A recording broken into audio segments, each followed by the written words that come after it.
Hi, everybody, and good morning. It is Wednesday, January 26th, and we're here for my Monday, Wednesday abnormal psych class that meets at 10 o'clock. Thank you. I see a bunch of you getting logged in and joining me. The wind seems to be giving the internet a few issues this morning, so hopefully it will be smooth sailing. We'll see how it goes. But good morning. Thank you so much for being here. We're in week number 3, which is hard to believe. Semester is practically flying by, right? It's almost summer. No, but still, we're moving quickly through the semester. Hard to believe that we're already in week number 3. We'll do. My plan for today is I want to go over a little bit of feedback from last week. So talk a little bit about week number 2 and some of the things that I saw in the discussion. We'll talk about some of the requirements for this week. What are the things that we have going on? What are we covering? What do you need to do? I will give you the Twitch extra credit question for this week as well. And then I will see if any of you have any questions for me. So one thing really quickly, I sent out an email to all of you a handful of days ago. I did hear from the chancellor of the community college district and also our president and vice presidents and so on at the college. The plan at the moment, and of course this could always change. The theme of these last 2 years has just been kind of the unknown, and anything can change at any moment. But as of right now, the college is planning on all of us returning to in-person learning the week of February 14th. So if that holds true, our first class session in person would be on Tuesday, February 15th. Now, again, this could change at any time, but I have been told to start preparing my students for that return to in-person learning. So it sounds like unless things take like a sharp turn for the worse or don't continue to improve, the plan at the moment for the college is to try and get back to the plan of being in person starting that week of February 14th. So again, since we are a Tuesday, Thursday, a Monday, Wednesday class, we would meet on that first day would be February 14th, that Monday morning. So we'll see what happens. Again, we were scheduled to be in person, and so it sounds like, yes, Monday. I'm sorry, I said Tuesday. I was looking at the wrong day. But yes, it would be Monday, Wednesday at 10 o'clock. So our first day would be that Monday, February 14th. So yes, you're right. Thank you. Sorry, I didn't mean to confuse you. Monday, February 14th. So I would see you on Valentine's Day, potentially, should everything continue as it's going right now. So again, I don't know what that means for us 100%. I've kind of put off thinking about it, to be completely honest with all of you, just because I didn't want to make plans that were then changed, just like what happened with us going virtual. But I'm starting to think about that a little bit and look at our schedule and how I want to handle all of that. I will keep you posted and let you know as I start to make some of those decisions. I don't know how much, is going to be required for us to be in person.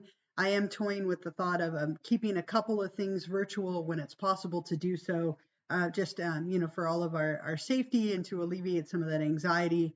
I have a few things like exams and some of our guest speakers that might be easier to do virtually. So I'll keep you posted. I just wanted to let you know what I know for now, and that is that the college is planning on trying to return as of February 14th to in person. So I don't know how all of you are feeling about that. Are you excited? Are you nervous? Are you both? I don't know. If you feel comfortable, I would love to hear your thoughts in the chat. I'll be completely honest with you. I'm a very honest, transparent person, as you probably are starting to see. But I'm a little nervous about it. I'm not looking forward to teaching with a mask and and the difficulties that presents. But I am also kind of excited about the opportunity to hopefully see all of you and meet you in person. It's so much unknown. Thank you. I appreciate some of you sharing both. I feel the same way, right? So, if you're feeling a little bit of anxiety about that, you're not alone. I feel both as well. So if we end up going back in person, that will be super exciting, and we will make the best of it and enjoy the interactions and being on campus. And if we stay virtual, we'll deal with that. But Yes. Okay. I'm seeing a lot of excited, nervous, but more excited. Great. And again, I think a lot of us are in that spot. I know, and I feel the same way, Abby, as you just said. I feel like we're starting to get into the groove and the rhythm of our semester being online. So it's going to be an adjustment. You know, right now our grades are mainly around discussions and things that are all virtual. If we go back in person, it'll be more like in-person activities and things.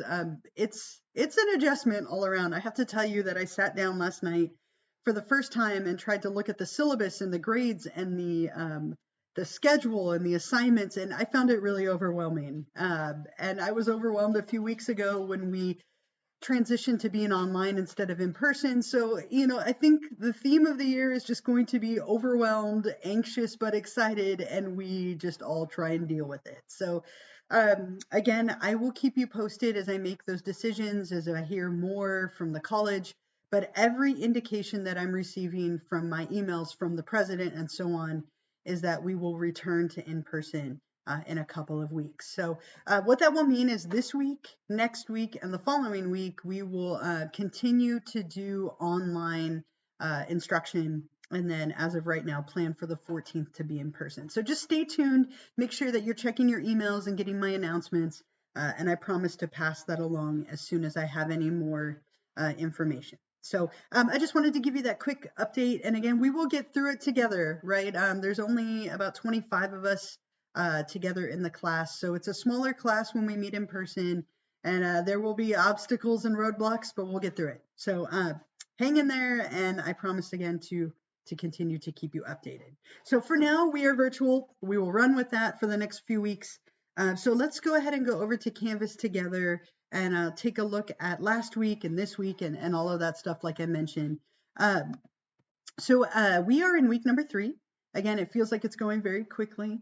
So this week, next week, and week 5, we will be virtual for sure. But let's go back and look at last week really quickly. I just want to make a couple of comments about the discussion and some of the things that I noticed from last week. So last week we were looking at models of abnormality.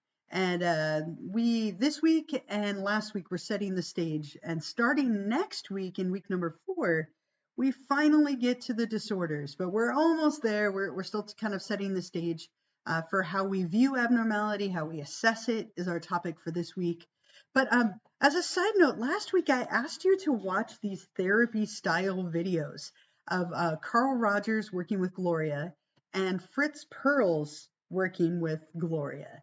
Now, you know, these are both modalities. These are both actual approaches to therapy. They're very, very different.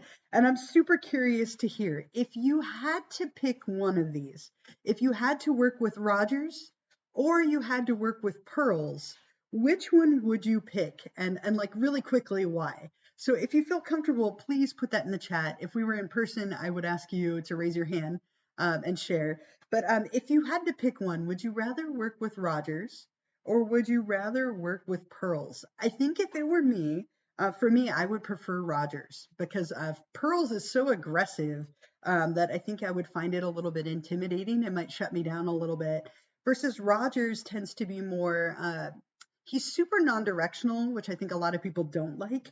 He doesn't give advice, right? And he kind of pisses Gloria off, right? As you were watching it, Gloria gets mad, right? She's like, I want you to tell me what to do. And he will not tell you what to do. That's not his style of therapy. Versus Pearls is like, why are you crossing your arms? Why are you smiling even though you say you're afraid? You know, he calls her out on he calls her a phony. Can you imagine your therapist looking at you and being like, you're being a phony, you're fake? Really, really different. So let's see what you said. Rogers, I would prefer to work with Rogers. Rogers, I would shut down with Pearls. Rogers. So all of you Rogers. Anybody would prefer Pearls? Okay, so Abby said Pearls because I enjoy debating. I would feel annoyed with Rogers not giving me anything to work with. Pearls felt more like an interrogation. It does, it's aggressive. And he's sitting there smoking a cigarette, just calling her a phony. It's so different, right? This is not necessarily what therapy would look like now. But both methods are, right? Both methods are valid. They're both really interesting. And if you watch the rest of it, it's if you Google this or look it up on YouTube, you can find the rest of the videos. When they asked Gloria the same question, she actually said that she would prefer to work with Fritz Perls. She said that she appreciated that, he called her out on every little thing. She liked how aggressive he was, even though it kind of bothered her at first. So, just something interesting to think about. Every single type of therapy has its advantages and disadvantages. And some people like direct, other people like non direct. Some people prefer someone who's male or female or maybe non-binary, or they prefer somebody who's married or single or gay or straight or bi or religious or not religious. I mean, our preferences are all over the map. And so it's important, if you ever do think about going to therapy, that consider for a moment, what is it that would make you comfortable? And I'll share with you, my family, I grew up in a family that believed in therapy. I think when I was a baby, I was like crying and analyzing ink blots. My family believed in therapy. They thought it was something that was really important. We went to family therapy, which was awful, of course. And then my parents pushed for individual therapy all the way through my life. So for me, I've always believed in the utility and helpfulness of therapy. And I have no embarrassment to share with you that I continue to go to therapy. I go to therapy every week. And I find it to be incredibly helpful just to have somebody to talk to about random stuff, especially with all the stress and anxiety and unknowns of like this year and last year. And so, for me, I have preferences as well. Like I would want somebody who was a little more direct than Rogers. Like that would drive me nuts that I never got any advice. But if I had someone like Pearls who called out every little thing that I did, I think it would shut me down and I would feel like I was being interrogated. So just something to keep in mind, all of the different models that we talked about last week have a different approach. Some are long-term, some are short-term, some are aggressive, some are very like laid back, and you're the one who drives the therapy. So lots of different options when it comes to therapy. And we'll talk about that throughout the course of the semester, that people who, for different disorders, different types of therapy might be a little bit better. So thank you for those of you who shared overwhelmingly Rogers, but a few of you said, or at least one of you said Pearls, and a couple of you said both. So thank you for commenting and sharing. The other thing last week was obviously the discussion, and I have to tell you, I felt like a proud parent. You all just did so wonderfully on the discussion. It made me very proud, very happy to see. I was really impressed with the thoughts that you came up with on Mark. And so many of you just did a beautiful job of looking at Mark from these different perspectives and bringing in different concepts from each one of them. And these models will come back. We'll talk about them throughout the course of the semester and how they connect to each of the disorders, but really, really nicely done. Pat yourself on the back. Most of you just did a beautiful job in analyzing Mark from these different models. The one thing that I saw consistently, all right, was that people are still forgetting to respond to a classmate. And I know it's only 2 points, but those 2 points will definitely start to add up. So please make sure that every week that in addition to answering my questions, you are also replying to a classmate. And it says that right here, so just a quick reminder, make sure that you read through a minimum of 5 of your classmates' responses and then reply to one of them. So just something to keep in mind as we continue through the class. But again, beautiful job, everyone. I was really, really happy to see that you could take something like this little case study with Mark and bring in all of those thoughts. So again, wonderful job, nicely done. We're going to move on to week number 3, but any other thoughts, comments, questions, anything else about last week before we move forward? Most of you got the extra credit. Nicely done. You got that correct. I'm glad so many of you are doing it. I did post that recording, which I will do today as well. So if you missed this or need to watch it again later or can't make it live for some reason, it will always be there for you. So I'll wait just a second. Any other thoughts, comments, questions, anything related to week 2? Otherwise, we'll move on to week number 3.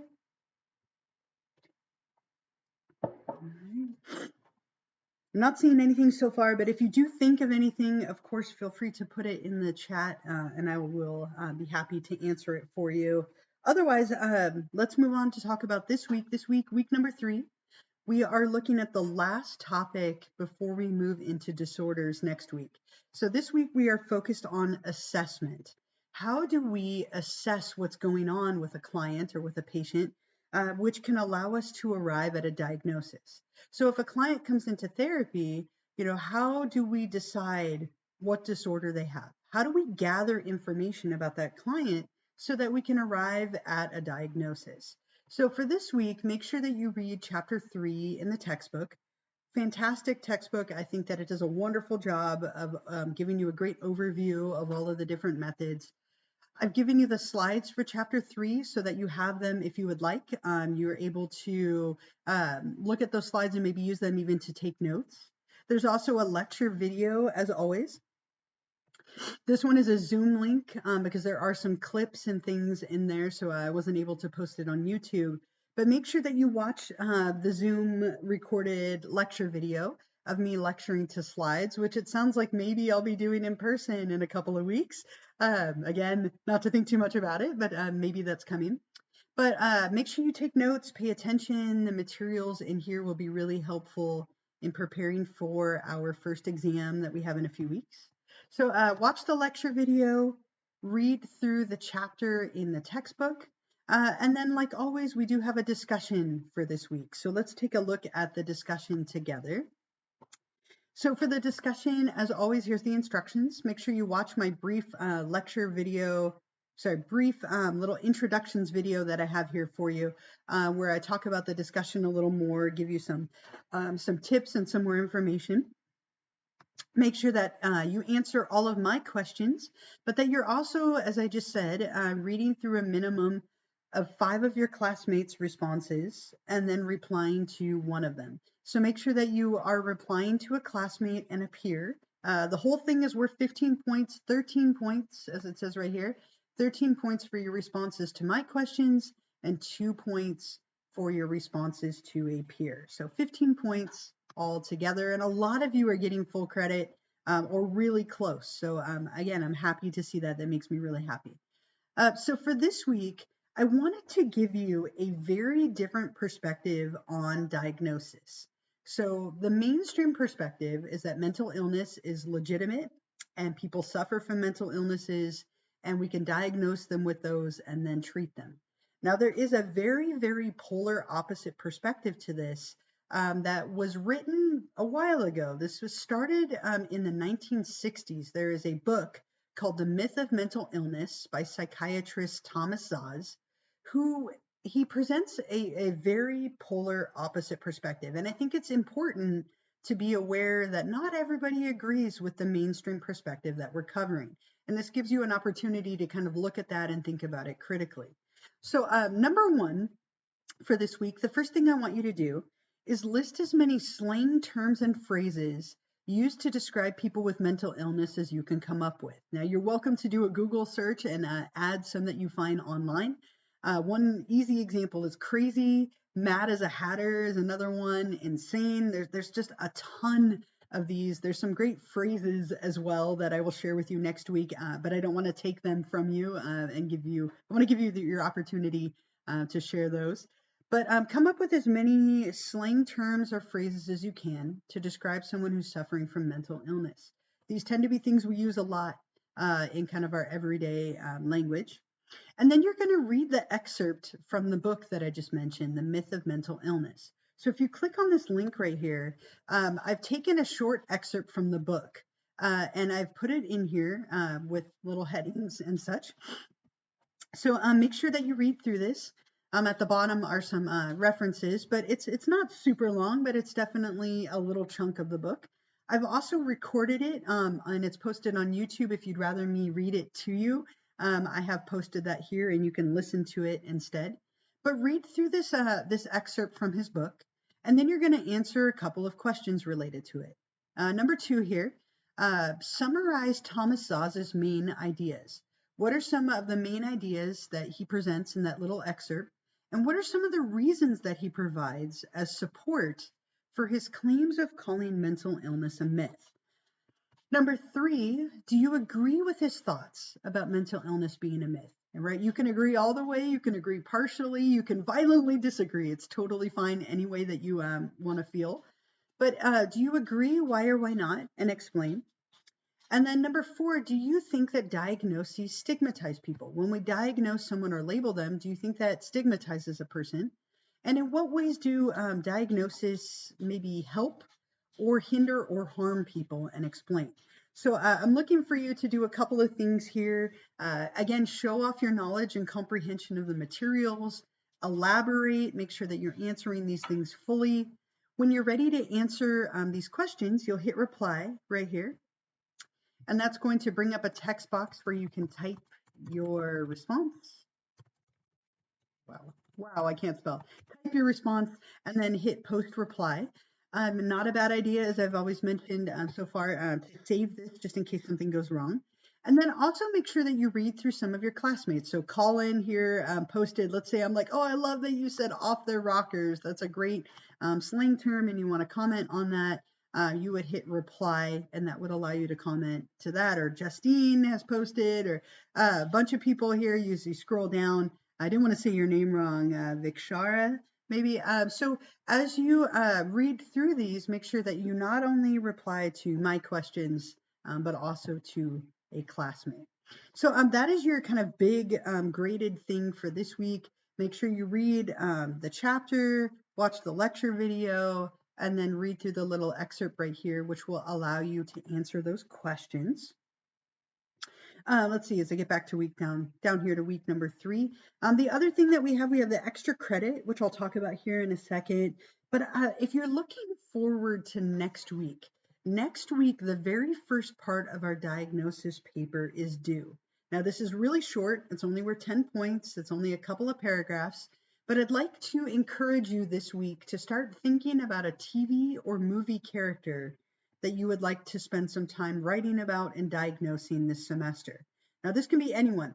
It can be a TV show character. It could be a movie character. I've even had people do video game characters, which is fine if you have enough information. But start thinking about it. If you had to pick a character to diagnose, who would it be and why? And next week, what I will do is I'll talk about the assignment and we'll go through it a little more. But I just want you to start thinking about it if you haven't already. Is there a TV or movie character or even a video game character that you would like to spend some time thinking about? And again, next week we'll talk about what you need to do and turn in, but just start thinking about it for now. And literally anyone, it can be animated, it can be a show on TV or Netflix, it can be anyone or anything that you're interested in. Becca had a question for question 4. Do you want us to use the excerpt or just your personal opinion on the question? So it can be either, right? So you can bring in thoughts from the excerpt, or it could just be your personal opinion. Either one is fine. You could combine both. Either one is totally fine, right? Thank you for asking. So I have just a couple of quick reminders and so on, and then I'll give you the extra credit question. Any other questions for me though at the moment? I'll give you a couple of reminders here while I'm waiting, but if you have any questions, please feel free to ask. Here's your weekly reminder to please double check your subscription status. Next week we'll be at week 4, and you might notice that some of you who subscribed when the class started, that you lose that subscription status. So just make sure that every week you're checking, and if it does expire, you can renew it for free for another 30 days. I'll also point out a couple of you, if I scroll all the way up to the top here on the beginning of our stream, for example, like Vanessa, so 2 different Vanessas, right? Oh, we have a couple of Vanessas in here. So both of the Vanessas in here, you only have the little Twitch crown, but not the cake. So what that means is you need to go back and subscribe for free. If you're able to, you still need to do that last step, which I showed you last week. Underneath my page on Twitch, you click on that purple drop-down menu, and then there's a little button at the bottom that says use your free Twitch subscription. And subscribe for free with Prime. So just make sure if you haven't done this yet, please take the time to do it. If you are able to figure it out, that's great. And if not, that's okay as well. But as I said, it saves me so much time. So thank you so much for those of you who have gone through and figured that out. But please, again, don't ever pay for it. This should be something that is free for you. The other reminder I have, our next Twitch live stream will be on Wednesday next week, Wednesday 2/2. We're in February next week. Can you believe that? Wednesday 2/2 at 10 o'clock a.m. So if you're looking at the calendar, we will be fully online at least through the 13th of February, as is the plan, as we talked about earlier. So we have our live stream today. We will do a live stream on February 2nd and February 9th. And then on the 9th, I will let you know for sure what we're doing, and we will plan for it for the following week. But this week, next week, and the one after, we are 100% online. And so plan for our next live stream to be Wednesday morning next week at 10 o'clock, just like we did this week. The last thing I have for you before I see if there are any other questions, let me give you the extra credit question for this week and show you how to answer that. I think this is kind of a fun one because you get to go and think about something a little bit more.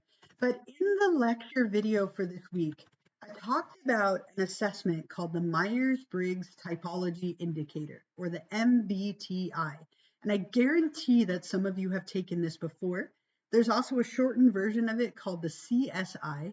But with this test, you get a 4-letter personality type.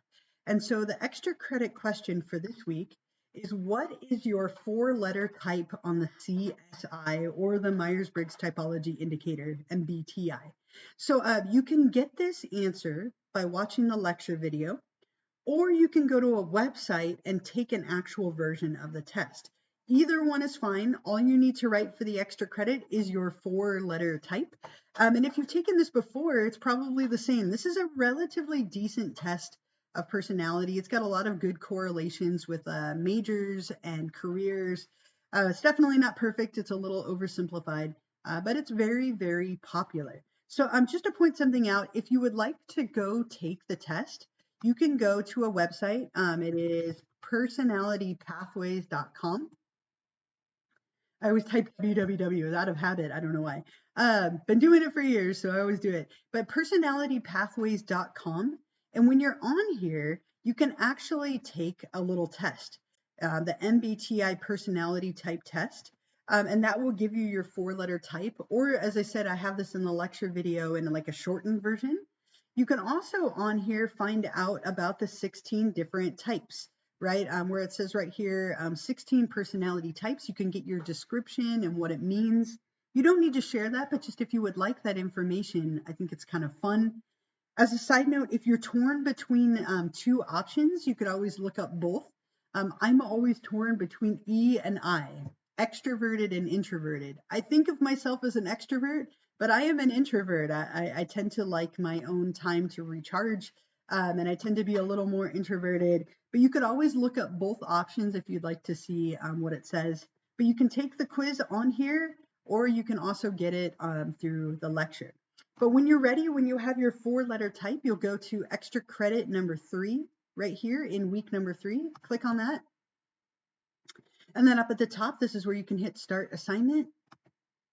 And then you will type your answer, ISFJ. That's mine, ISFJ.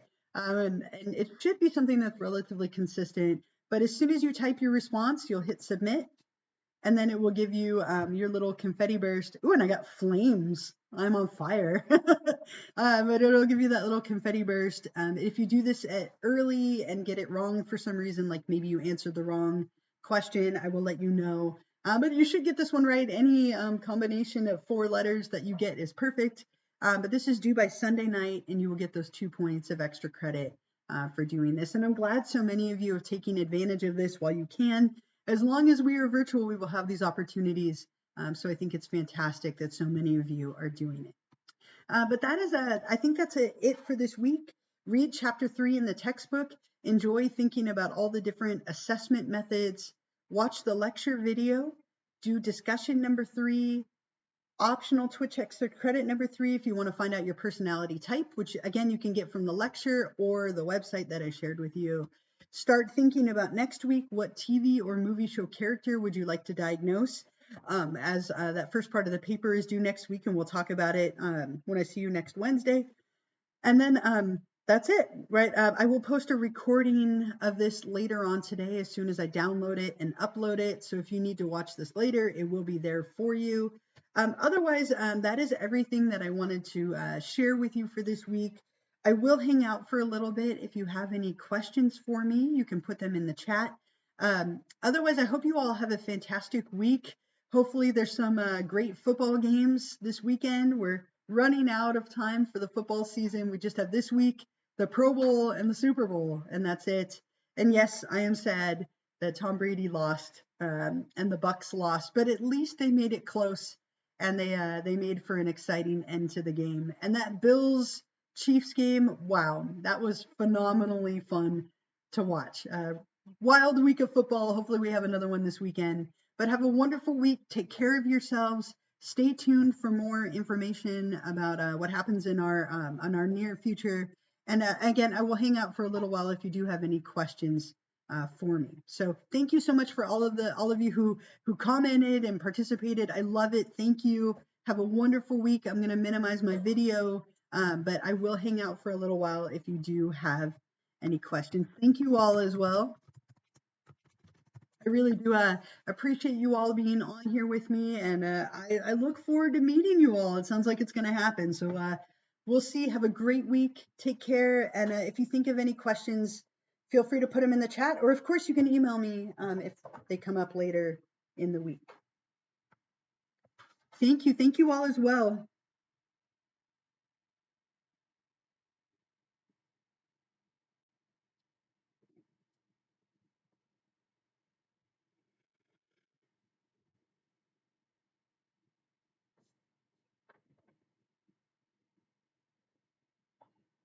Thank you. Thank you too. Have a great week. Take care of yourselves and enjoy this. It's cold this morning. It's all windy, right? But have a wonderful week.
All right, it looks like everybody is gone. But if you're still here, it looks like there's maybe one of you still here, but almost everyone is logged off. If you think of any questions, please feel free to reach out. I am here, but otherwise, have a fantastic week. And I will see you all next Wednesday morning for our week number 4 Twitch live stream.